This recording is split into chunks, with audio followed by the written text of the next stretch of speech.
Dear students, let us discuss the second stanza of the poem Break, Break, Break by Lord Alfred Tennyson.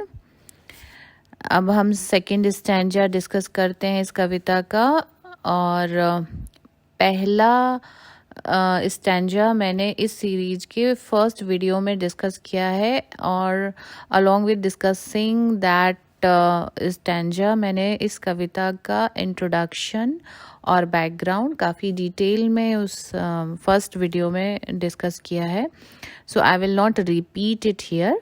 आप सभी ने I hope first video सुन लिया होगा, और अगर नहीं सुना है तो प्लीज़ सुन लीजिए, so that you will be able to connect it with this second stanza, और ये कविता भी आपको तभी ज़्यादा बेहतर समझ आएगी। तो 4 पार्ट्स में मैंने ये पोएम को डिस्कस किया है, सो दैट कि वो कोई एक वीडियो ज़्यादा लंबा ना हो जाए, and it will lose your interest, and for your ease मैंने 4 पार्ट्स में डिवाइड किया है। So now let us start the second stanza of this poem. I will read out the lines. Oh, well for the fisherman's boy that he shouts with his sister at play. Oh, well for the sailor lad that he sings in his boat on the bay. पहले stanza में हमने ये देख लिया है, we have seen that the poet Lord Alfred Tennyson जो हैं ये अपनी जो दोस्त हैं आर्थर हॉलम, उनकी मृत्यु का दुख प्रकट कर रहे हैं, और ये कह रहे हैं कि जो है he is expressing this, basically this poem is an elegy as we have already discussed.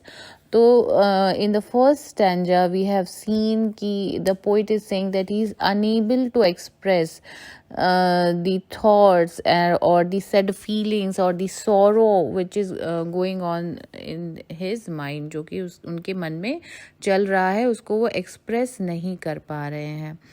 और इस स्टैंजा में हम देखते हैं कि वो कह रहे हैं कि he is sitting at the shore, और ब्रिस्टल चैनल के जो है किनारे पर वो बैठे हुए हैं. एक रॉकी बीच है, it's not beach but it's a शोर, मतलब जो समुद्र का किनारा है जहाँ पर बहुत सी चट्टानें, वहाँ ये बैठे हुए हैं, और इनको लगता है कि मैं अपने मन के मैं उठने वाले विचारों को मैं कैसे व्यक्त करूं. And here he also sees that और भी लोग हैं वहाँ सी शोर पे, and they are also doing some activity. तो कुछ वहाँ फिशरमैन मछुआरा है, उसका बेटा है, वो अपनी बहन के साथ वहाँ खेलता है. And there is a sailor, नाविक का बेटा है, और वो भी वहाँ अपनी बोट में खेल रहा है, गाना गा रहा है. तो the poet is thinking that all the routine world activities of the world are going on, वो सब चल रही हैं, people are enjoying their life, and only I am suffering. केवल मेरे ही साथ ऐसा क्यों हुआ है, मैंने अपने प्रियजन को खो दिया है, और he is suffering from that feeling of melancholy and nostalgia. तो ये फीलिंग उनके मन में चल रही है. तो let us see. Oh, well for the fisherman's boy. He's saying that everything is fine for the world. सब कुछ और लोगों के जीवन में तो सब कुछ अच्छा चल रहा है. Look, see, oh well, the life is good for that fisherman's son. वो जो मछुआरा है उसके बेटे के लिए तो सब कुछ ठीक है. That he shouts with his sister at play. He shouting and playing with his sister. वो अपने बहन के साथ खेल रहा है और चिल्ला रहा है. He's shouting with joy. He is mirthful. He is joyous at his play. वो बहुत खुशी से खेल रहा है. He is enjoying his time, his day. And then oh well for the sailor lad. और जो ये नाविक है इसका बेटा भी, लेड मीन्स बॉय, बट यहाँ लेड का मतलब है सन. तो जो नाविक है इसका बेटा है, he is also enjoying that he sings in his boat on the bay. He is singing, अपनी बोट चला रहा है, अपने नाविक है तो उसका बेटा बोट चला रहा है on the bay, on the सी शोर, वो अपने नाव में खेल भी रहा है, और and he is also sowing that boat, उसको चला रहा है, and he is singing, he is enjoying his time. तो लोग जो है अपना काम, मतलब बच्चे हैं, बच्चों की बात हो रही है, अभी आगे हम देखेंगे, is talking about other people also.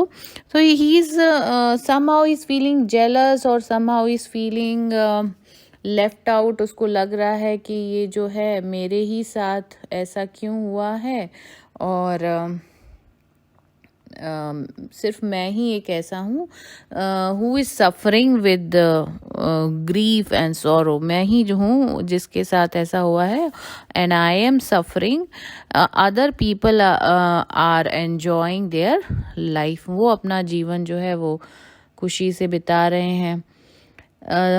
Here we सी, एक चीज़ मैं पॉइंट आउट करना चाहूँगी कि यहाँ रेपिटिशन फिगर ऑफ स्पीच जो है वो यूज़ हुआ है। आपको पता है रेपिटिशन जो है ये भी एक तरह का फिगर ऑफ स्पीच होता है। Please write down the spelling just in case you need.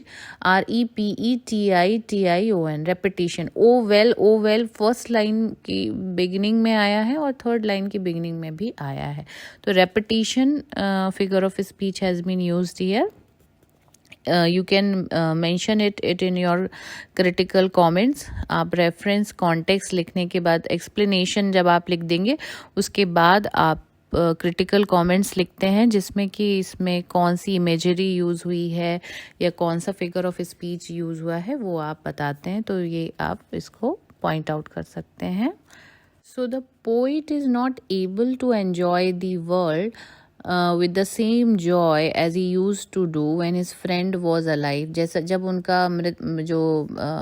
मित्र है वो जीवित था आर्थर, तब जिस तरह वो जीवन का आनंद लेते थे वो वैसा अब नहीं कर पा रहे हैं।